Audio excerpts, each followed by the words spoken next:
Hi, I'm Sean Wiesner with Farmers for Sustainable Food. I'm the data collection specialist, and today we're going to discuss the importance of the farmer-led group surveys.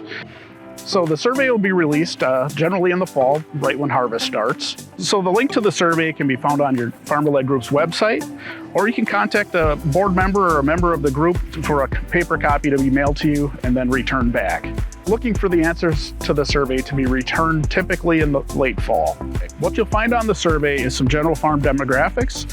We're looking for the farm type, where you're going to circle all that apply to you. There's an animal numbers question where you're going to give a head count of total livestock, and this is going to include both young stock and adult animals on your farm.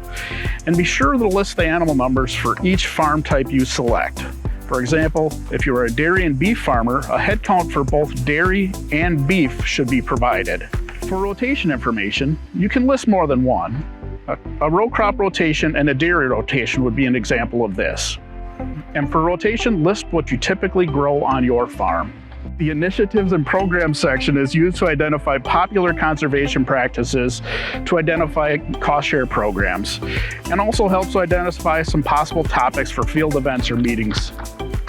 So the practices entered on the survey are measured over the calendar year. We're looking for information starting at January 1, going through what you do in fall. Tree management plan information, please be sure to include your acres. Acres you don't manage but are getting manure from your farm should not be included in the acres for this report.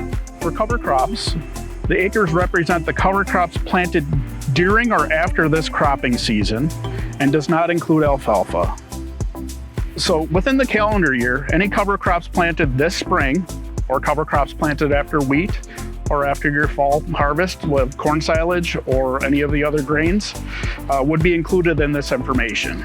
For the planting green practice, we're looking for information regarding to crops actually planted into the standing cover crop. The termination can be shortly before or after planting, and the biomass remains on the field. For the low disturbance manure injection practice, we're looking for a minimal movement of the soil, where manure is placed below the soil surface, which offers the same benefits of incorporation. On your survey, you're going to notice that a lot of acres may be counted twice.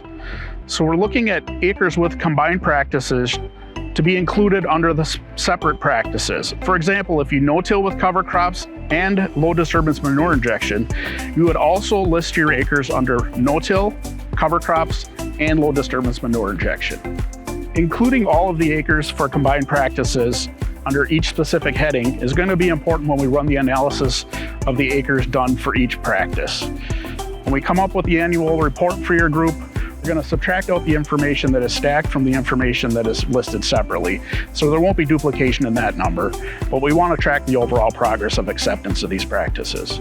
The results of the survey help to demonstrate the commitment of the group and the farmers in that group to their protection of the resources and being good stewards of the land. The completion of your farmer-led group conservation practice survey is important for showing the progress of the group, and we really appreciate your input.